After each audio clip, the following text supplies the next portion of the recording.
বন্ধুরা, আমাদের রূপায়ণ নমিজ ব্লগে তোমাদের সবাইকে আরও একবার অনেক অনেক স্বাগত আর অনেক ভালোবাসা।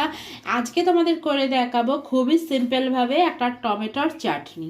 তাহলে চলো কি কি লাগবে দেখিয়ে দিই। যেহেতু টমেটোর চাটনি তাই জন্য অবশ্যই একটু বেশি পরিমাণ টমেটো লাগবে।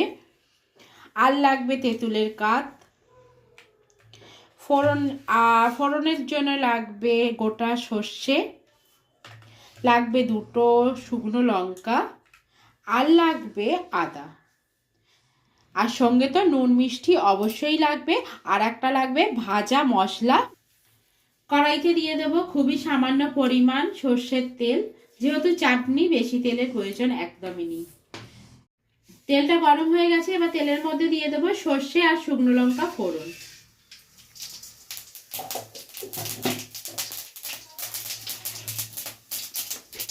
এবার ফোড়নটা কিছুটা ভাজা হয়ে গেছে, এবার দিয়ে দেবো এর মধ্যে কেটে রাখা টমেটোগুলো।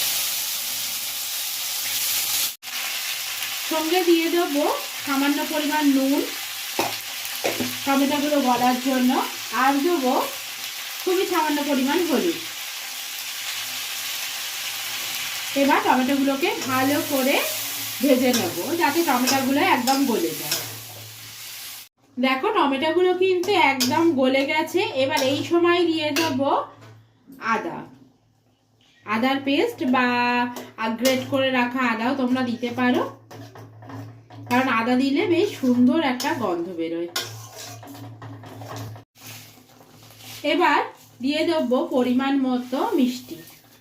আমি চিনি দিচ্ছি, যদি কেউ চিনি না দাও গুড় পছন্দ করো তাহলে কিন্তু গুড়েরও ব্যবহার করতে পারো। এবার চিনিটাকে খুব ভালো করে মিশিয়ে নেব। এই সময় দিয়ে দেবো আর একটু পরিমাণ নুন, কারণ তখন একবার নুন দিয়েছিলাম টমেটোটা গলার জন্য, তাই নুনটা কিন্তু বুঝে এবার দিতে হবে। আবার ভালো করে মিশিয়ে নেব। এবার দিয়ে দেবো তেঁতুলের কাতটা। চলো এবার খুব ভালোভাবে মিশিয়ে নেব। এবার একটু ফুট আসা পর্যন্ত অপেক্ষা করব। এটা ফুটে গেলেই মানে আর 2 থেকে 3 মিনিট ফুটিয়ে নিলেই কিন্তু চাটনিটা রেডি হয়ে যাবে। তবে এর মধ্যে লাস্টে একটা মশলা আমি অ্যাড করব, সেটা হচ্ছে 5 ফোড়ন একটু শুকনো খোলায় ভেজে নিয়ে সেটাকে গুঁড়িয়ে লাস্টে নামাবার সময় দিয়ে দিলেই কিন্তু আমাদের চাটনিটা একদম রেডি হয়ে যাবে। তাহলে এটা ফুটে যাক, আমরা ততক্ষণ মশলাটা একটু গুঁড়ো করে নিই।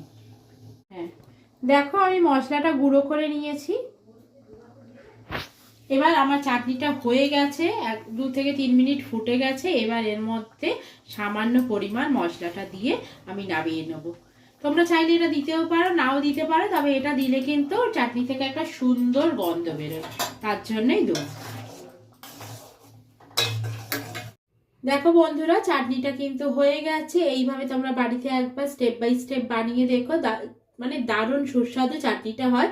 তবে এর মধ্যে আরো কিছু উপকরণ তোমরা দিতে পারো। এর মধ্যে আমসত্ত্ব দিতে পারো, খেজুর দিতে পারো, আর সঙ্গে কাজু কিশমিশও দিতে পারো। কিন্তু যদি এগুলো হাতের কাছে না থাকে তাহলে চটজলদি কিন্তু এরকম একটা চাটনি তোমরা বানিয়ে নিতেই পারো বাড়িতে। তাহলে তোমরা দেখে নিলে, তোমরা বুঝেও নিলে কিভাবে করতে হবে। এবার কি করতে হবে, ঘরে চটজলদিটা করে ফেলতে হবে। আর ভালো লাগলে লাইক কমেন্ট শেয়ার আর চ্যানেলটাকে সাবস্ক্রাইব করে দিয়ে আমাদের পাশে থাকতে হবে। তাহলে দেখা হবে অন্য কোনো ভিডিওর সাথে। এখনকার মতো এই পর্যন্তই, টাটা।